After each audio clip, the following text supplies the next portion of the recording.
Hello दोस्तों, क्या हाल है। आज तारीख 15 जून, दिन रविवार, हिंदी तिथि आषाढ़ चतुर्थी। और आइए बात करते हैं आज के मुख्य समाचार में देश की तमाम बड़ी खबर पर नजर डालते हैं। चलिए जान लेते हैं आज की पहली बड़ी खबर।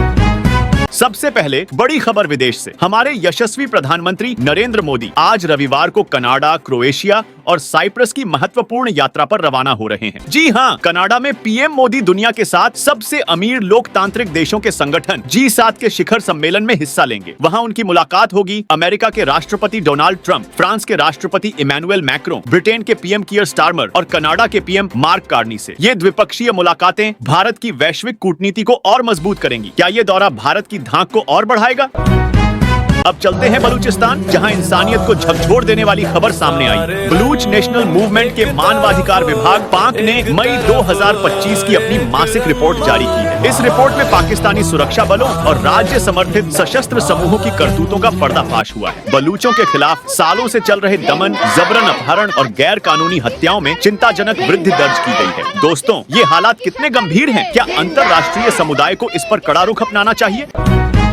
पश्चिम एशिया से सनसनीखेज खबर। इजरायल और ईरान के बीच तनाव अपने चरम पर है। इजरायल के प्रधानमंत्री बेंजामिन नेतन्याहू ने साफ कहा है कि ईरान पर हमले रुकने वाले नहीं हैं। जी हां, उन्होंने अंतर्राष्ट्रीय अपीलों को ठुकराते हुए कहा कि आने वाले दिनों में ईरान पर हमले और तेज होंगे। खबर है कि इजरायल ने ईरान के साउथ पारस गैस क्षेत्र में एक रिफाइनरी पर ड्रोन हमला किया है। अगर ये पुष्ट होता है तो ये ईरान के तेल और गैस उद्योग पर पहला बड़ा हमला होगा। सैटेलाइट तस्वीरों में नतांज और फोर्डो के परमाणु स्थलों को भारी नुकसान का भी खुलासा हुआ है। क्या ये तनाव युद्ध की ओर बढ़ रहा है?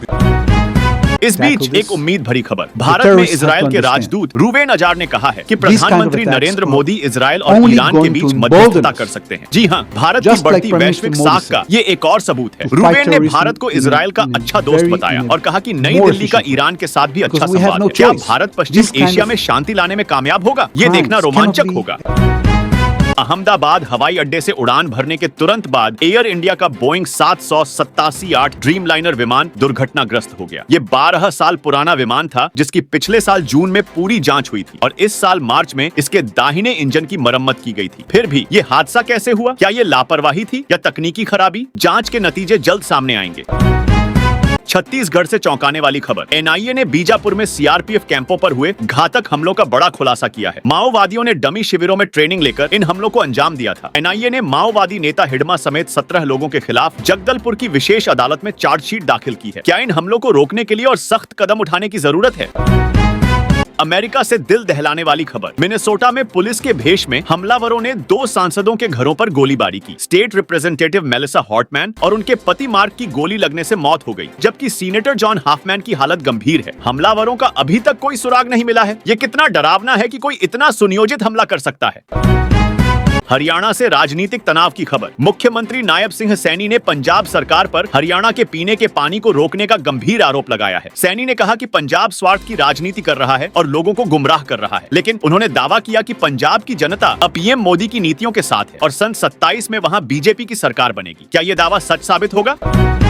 तकनीकी दुनिया से खबर। एलन मस्क का social media platform x America में डाउन हो गया। जी हां, शनिवार शाम 6:07 से यूजर्स को लॉगिन और पोस्टिंग में दिक्कतें आई। 6700 से ज्यादा लोगों ने इसकी शिकायत की। लगता है तकनीक के जादूगर मस्क को इस बार थोड़ा और जादू चाहिए।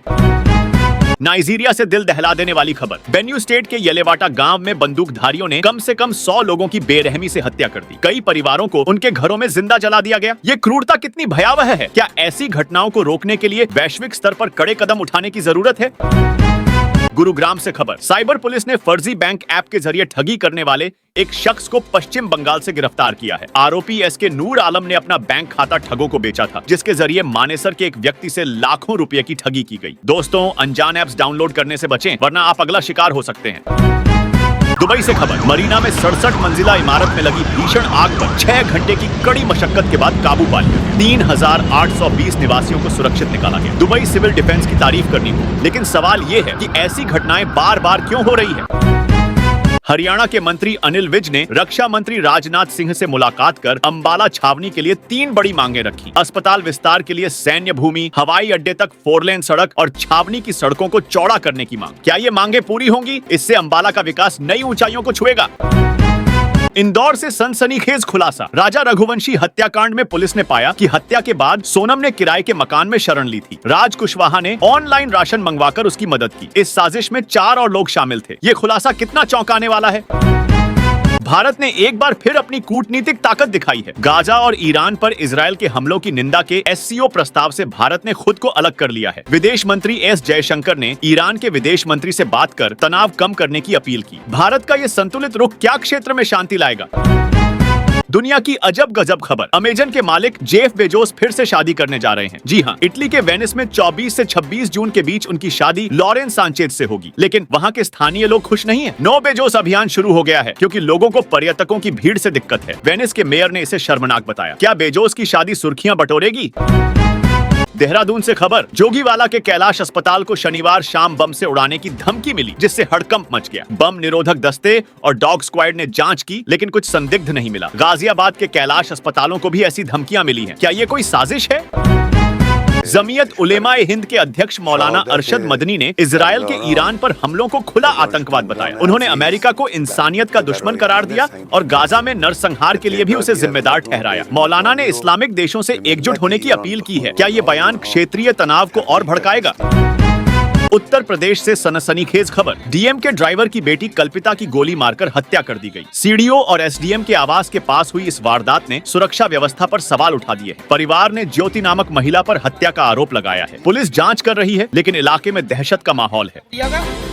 कल्पिता शर्मा घटना क्या हुई? पता नहीं, गोली मारी है, अब तो कोई खाई नहीं, हमारा मार माता ही गई थी साथ में? अरे नहीं, ये तो मैं यहाँ संगति।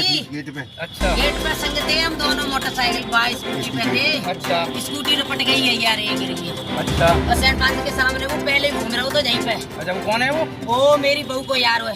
अच्छा, बहू का यार। हाँ, तलाक पड़ गई है। तलाक पड़ गई तलाक भाई पड़ के गई है, संग। वही रिवाल्वर चोरी करके ले पहले गए। 2 दिन गायब रही थी भाई के संग, फिर दोबारा से बाएं मरवाई है। अच्छा, बहू ने? बहू नहीं मरवाई नाम, है। बहू का नाम क्या है? ज्योति शर्मा। और पति का नाम? विशाल आपके शर्मा। लड़के का? तलाक पड़ गई है बाकी विशाल शर्मा। तलाक पड़ी हुई है। रिवॉल्वर कहाँ से ले गए थे? घर से निकाले गया तो वो अच्छा वो ले जो लौड़ा हुआ तो संग।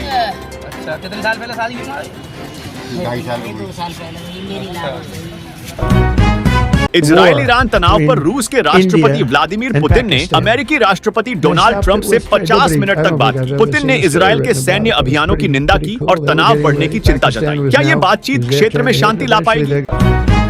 अमेरिका से खबर। लॉस एंजल्स में विरोध प्रदर्शनों के बाद ट्रंप प्रशासन ने होटल, रेस्तरां और कृषि उद्योगों में आव्रजन छापेमारी रोकने का आदेश दिया है। ये कदम शनिवार से लागू हो गया है। लेकिन क्या ये विरोधों का नतीजा है या रणनीतिक फैसला। दिल्ली से खबर। डीपीएस द्वारका के खिलाफ अभिभावकों ने जंतर मंत्र पर प्रदर्शन किया। स्कूल पर मनमानी और अमानवीय व्यवहार का आरोप है। अभिभावकों ने स्कूल के अधिग्रहण और बाल अधिकारों के उल्लंघन पर कार्रवाई की मांग की है। क्या ये प्रदर्शन शिक्षा व्यवस्था में बदलाव लाएगा।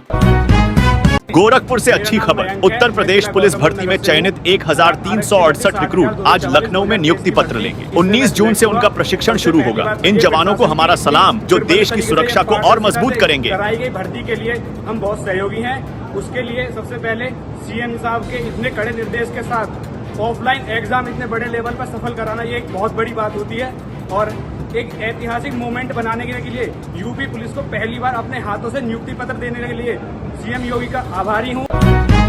उत्तराखंड से दर्दनाक खबर। केदारनाथ जा रहा एक हेलीकॉप्टर गौरीकुंड और सोनप्रयाग के बीच दुर्घटनाग्रस्त हो गया। 6 लोगों में से 5 की मौत हो गई। एनडीआरएफ और एसडीआरएफ की टीमें मौके पर हैं। हम उन परिवारों के साथ हैं जो इस हादसे से प्रभावित हुए हैं। और हाँ दोस्तों, आप मुझे कमेंट करके बताइए कि आप कौन से राज्य के कौन से जिले में रहते हैं। कमेंट में बताइए और साथ ही इस वीडियो को लिखे और शेयर करना SBN न्यूज सब्सक्राइब करके बेल आइकॉन जरूर दबा दें। रोजाना ऐसे इंपॉर्टेंट जानकारियां, महत्वपूर्ण समाचार देखते रहने के लिए। ओके, चलिए ख्याल रखिएगा अपना और अपने परिवार का। मिलेंगे अगले नेक्स्ट अपडेट में, तब तक के लिए जय हिंद, जय भारत, वंदे मातरम।